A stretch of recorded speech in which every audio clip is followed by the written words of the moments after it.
صل على سيدنا ومولانا محمد وعلى سيدنا علي وسيدتنا فاطمة وسيدتنا زينب وسيدنا حسن وسيدنا حسين وعلى آله وصحبه وبارك وسلم.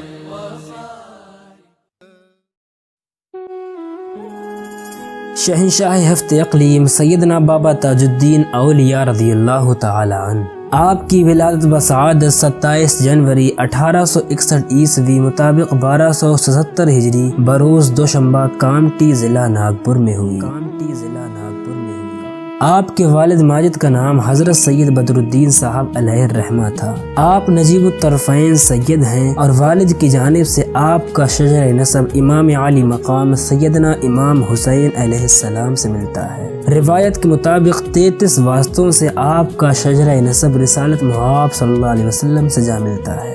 آپ 1 سال تھے کہ آپ کے والد ماجد حضرت سید بدر الدین صاحب کا انتقال ہو گیا اور 9 سال کی عمر میں شفیق والدہ کا سایہ بھی سر سے اٹھ گیا. اس کے بعد آپ کی نانی صاحبہ نے آپ کی پرورش کی. آپ کے بچپن کا واقعہ ہے کہ ایک دن آپ اپنے استاد سے درس لے رہے تھے کہ اتنے میں وہاں سے اپنے وقت کے بزرگ حضرت بابا عبداللہ شاہ نوشاہی علیہ الرحمہ کا گزر ہوا. آپ نے معلم سے مخاطب ہو کر فرمایا کہ تو انہیں کیا پڑھاتا ہے؟ یہ تو خدا کی جانب سے پڑھے ہوئے ہیں. پھر سرکار تاج الاولیاء علیہ الرحمہ کی جانب نظر عنایت سے دیکھ کر فرمایا کہ کم کھاؤ، کم سو، کم بولو اور قرآن کریم کی تلاوت خوب سوچ سمجھ کر کرو. اس کے بعد اپنی جھولی سے ایک خرما نکالا اور اس کو چبا کر کھجور کا آدھا حصہ سرکار تاج الاولیاء رحمۃ اللہ علیہ کو دے دیا. اس کے کھاتے ہی سرکار تاج الاولیاء علیہ الرحمہ کی حالت بدل گئی اور آپ پر ایک کیفیت طاری ہو گئی اور آنکھوں سے اشک جاری ہو گئے. آپ کی یہی حالت مسلسل 3 شب و روز تک رہی.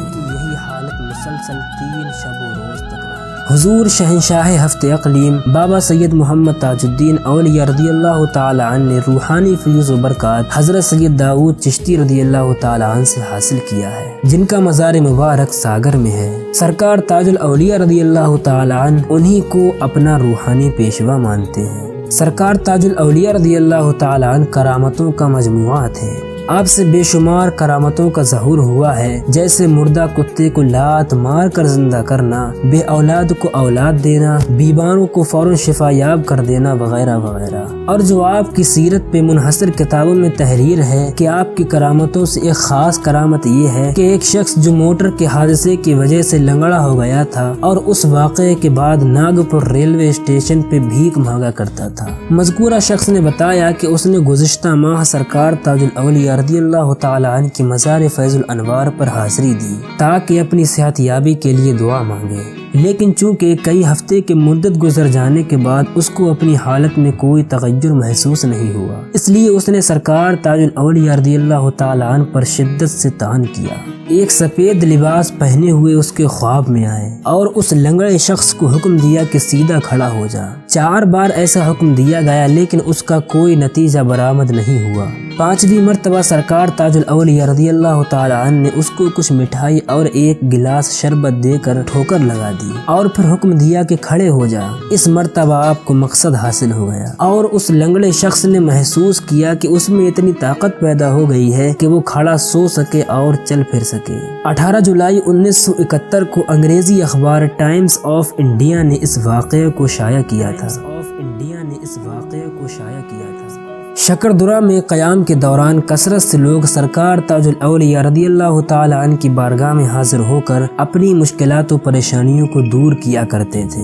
وہ ملزمین جن کی پھانسی کا فیصلہ سنایا جاتا ان کے متعلقین آپ کی بارگاہ میں دعا کے لیے آیا کرتے تھے. سرکار تاج الاولیاء رضی اللہ تعالی عنہ فرماتے میاں جاؤ کچھ نہیں ہوگا، گھر آ جائے گا، اللہ کا فضل ہو جائے گا. اور متعینہ تاریخ پر حضرت سرکار تاج الاولیاء رضی اللہ تعالی عنہ کچہری کا ایک چکر چکر لگاتے اور ملزم کو رہائی مل جاتی۔ آپ کے ایک نو مسلم معتقد عبد الرحمن کی ایک بیٹی جو لولی تھی، اس کا قیام شکردرہ میں سرکار تاج الاولیاء رضی اللہ تعالیٰ عنہ کی قیام گاہ کے آس پاس تھا۔ ایک رات سرکار تاج الاولیاء رضی اللہ تعالیٰ عنہ اپنی قیام گاہ سے نکلے، وہ لڑکی سو رہی تھی، آپ نے اسے ٹھوکر ماری اور کہا اٹھ کیا سو رہی ہے۔ اتنا کہنے تھا کہ اس لڑکی کی ساری تکلیفیں جاتی رہیں اور اس نے چلنا پھرنا شروع کر دیا۔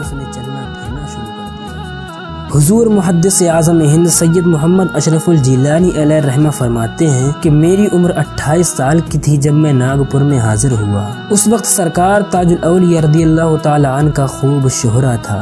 میں بھی ملاقات کے لیے شکردرہ پہنچا تو دیکھا کہ لوگ دونوں جانب قطار بنائے ہوئے کسی کے استقبال میں کھڑے ہیں۔ میں نے سرکار تاج الاولیاء رضی اللہ تعالیٰ عنہ کی بارگاہ میں حاضر دینے کے بعد دل میں سوچا کہ سرکار تاج الاولیاء رضی اللہ تعالیٰ عنہ تو پڑے ہوئے نہیں ہیں۔ فوراً ہی سرکار تاج الاولیاء رضی اللہ تعالیٰ عنہ میری طرف متوجہ ہوئے اور فرمایا یہ فلاح نسخہ فلاح مرض میں کام آتا ہے، فلاح بزرگ سے منقول ہے کہ اس کی اتنی مقدار دی جائے گی۔ اس طرح 20 سے 25 نسخے مجھے تعلیم فرمائے۔ واپسی پر معلوم ہوا کہ سرکار تاج الاولیاء رضی اللہ تعالیٰ عنہ نے میرے پہنچنے سے پہلے لوگوں سے کہا کہ دونوں جانب قطار لگا کر استقبال کے لیے کھڑے ہو جاؤ کہ آل رسول صلی اللہ علیہ وسلم تشریف لانے والا ہے۔ سرکار تاج الاولیاء رضی اللہ تعالیٰ عنہ محفل میلاد منعقد فرماتے تھے اور پورے ادب و احترام کے ساتھ مکمل توجہ کے ساتھ نعت رسالت مآب صلی اللہ علیہ وسلم و مناقب اہل بیت اطہار علیہم السلام سماعت فرماتے تھے۔ امام دین سلطان مدینہ شاہوں کے سردار حسین، یہ شعر جو آپ نے سماعت فرمایا یہ شہنشاہ ہفت اقلیم سرکار تاج الاولیاء رضی اللہ تعالیٰ عنہ کا لکھا ہوا ہے اور 17 اگست 1965 عیسوی مطابق 26 محرم الحرام 1344 ہجری پیر کے دن آپ کا وصال مبارک ہوا۔ آپ کا روضہ فیض الانوار شہر ناگپور میں ہے اور آپ کی نسبت سے وہ علاقہ تاج آباد شریف کہلاتا ہے، جہاں زائرین کا کثرت سے ہجوم لگا رہتا ہے، جو آپ کے فیوز و برکات سے ہمہ وقت سرشار ہوتے رہتے ہیں۔ ہر سال آپ کے وصال کی تاریخ میں آپ کا عرس پاک عظیم الشان طریقے سے منایا جاتا ہے، جس میں نہ صرف ہندوستان بلکہ بیرون ممالک سے بھی زائرین تشریف لاتے ہیں اور بارگاہ عالی سے اپنے دامن کو گوہر مقصود سے بھر لے جاتے ہیں۔